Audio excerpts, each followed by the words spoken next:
Interacting with others is one of the things that we do most often throughout our day.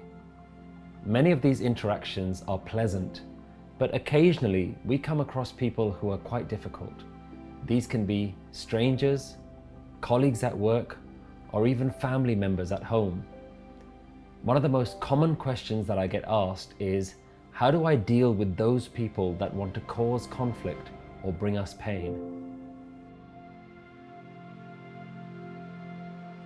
In this lesson, we're going to be looking at how do we understand our relationship with ourselves and how to deal with conflict and difficult people. Before dealing with others, the wisdom of the Guru encourages us to improve the relationship and understanding that we have with ourselves. And this starts by exploring the two types of mind that we all have, the ego mind and the Guru mind. I'd like you to think about an old gangster movie where a member of the mafia has been attacked. What does he do? He gathers all his cousins to take revenge. Well, the ego mind is a bit like that. When it feels threatened or worried, it has a range of relatives that it can call upon for backup. The ego mind is a state that you and I are in most of the time. And what are some of the qualities of this mind? The ego mind is never truly satisfied, so it easily gets angered and frustrated. It's happy when things are going well, but it quickly feels unfulfilled again. And we've seen this in the pain-pleasure cycle. The ego mind has desires, and it feels like life is lacking in many ways. It also has a sense of ownership over the things that it's attached to. It creates divisions in people and things and labels them into likes and dislikes. It likes to be in control and feels that it's the owner of the body and the creator of thoughts. And the ego mind is selfish and has a me-first outlook on life. We've all been taught how to live and function like this by society. In fact, when we look at this list, we say these things are perfectly normal. But it's exactly at these moments when we're in our ego mind that we need to invoke our other mind, the Guru mind. The Guru mind is peaceful and knows that life is perfect no matter what happens. It is desireless and it lives in harmony with life. It knows that life is not about me or my things.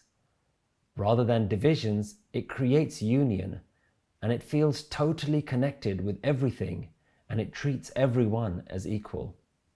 Rather than control, it lives in surrender and sees life as the driver of all things. It is loving and compassionate towards all and always puts others first. You and I have lived in our ego mind for our whole life that we're completely oblivious to it. As a parent, I've been surprised to see how early the ego develops from a young age in children. It seems like we've become comfortable with all of our frustrations and obsessions in life. We've practiced them for so long that we've perfected our ego-based responses to everything. When we look at the list in the Guru mind, I feel like that's who we all really want to be, but we just don't know how. The question we have to ask ourselves is, when will you decide that you've had enough of the mental suffering that the ego has brought you? The wisdom teaches us that the Guru mind is like a priceless jewel that's waiting to be found. One of the most famous spiritual masters in India was Bhagat Kabir, and his writings are included in the Guru Granth Sahib. And they teach us, "O Kabir, on that day when my ego died, I found that bliss was hiding behind it. I met my own divine Lord, and my relatives began to serve that divine." So how do you apply this wisdom when it comes to dealing with conflict and difficult people? The first thing to remember is, whenever you're in a situation where you're facing abuse or harm, it's always best to move away from that situation if possible. But what do you do when you can't avoid those people? Then it's time to focus on yourself. aim to remove these 4 things from within yourself. Remember A, B, C, D. Anger, blame, cruelty, and debates. Try to remember that these things are not your friends. Instead, see them as thieves that are stealing away your inner peace. Let's look at these things in more detail. The first is A for anger. There's a story of a student who went to his spiritual master and said, "I have a terrible problem with anger. Please, can you help me get rid of it?" The master said, "Oh, that's too bad. Let me see if I can help you. Can you show it to me?" The student said, "Well, I can't show it to you right now. I don't have it." The master said, "Well, when can you show me your anger?" The student replied, "Well, it just arises unexpectedly." The master smiled and replied, "Ah, then it's not your true nature. If it was really yours, then it would be with you always." I know that when I feel frustrated and have had arguments, it tends to stay with me for a long time. It seems like we use anger as a harmful tool to force our opinions on others. But then I remember that there are always better tools that I can use.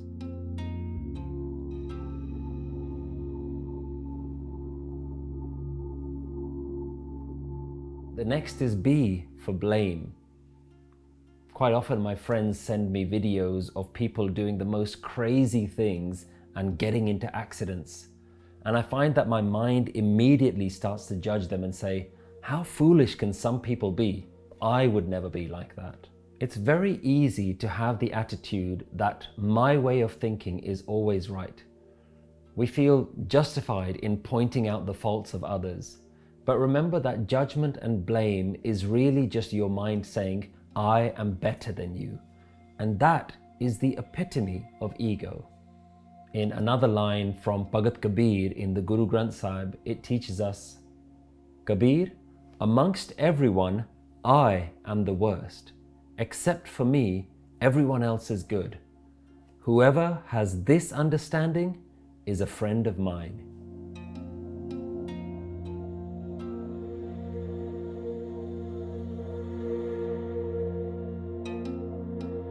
The next thing to avoid is C for cruelty. How many times have you used cruel words and then later regretted it? I'm surprised within myself that I'm often kind to strangers, but I'm cruel to the ones that I love most. Now you might be thinking, this all doesn't sound right. What about justice? Don't I have the right to defend myself? Now ask yourself, when have revenge and cruelty ever brought you peace? The ego mind always wants to be in control. It wants us to retaliate and take revenge. When we face criticism, it's completely normal to be defensive and want to protect ourselves from harm. But it's also important that we don't allow cruelty and hatred to become part of our nature.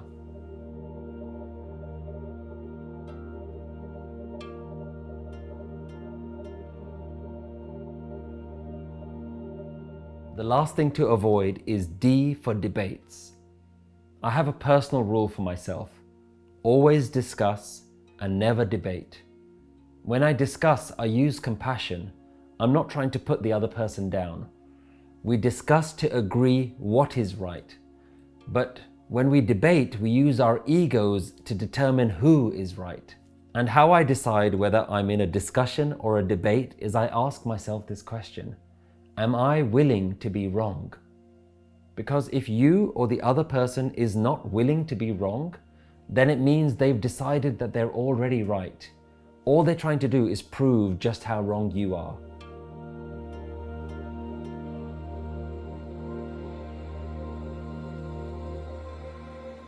So your practice is to remember to avoid A, B, C, D. Anger, blame, cruelty, and debates. Think of these 4 as fuel that increase the flames of your ego. But it's usually you that gets burnt the most. Now it's time for questions for you to reflect upon. Is it sometimes okay to have anger, blame, cruelty, and debates? Think of times when you find it difficult to see things from another person's perspective. What are some other signs to recognize the ego mind? How will you use your guru mind when dealing with conflict in your own life? Whenever we're facing conflict, we often try to change the other person or situation. We rely on our ego mind to drive, but now it's time to let the guru mind drive. I try to remember that I can't always change the other person, but my response is my responsibility.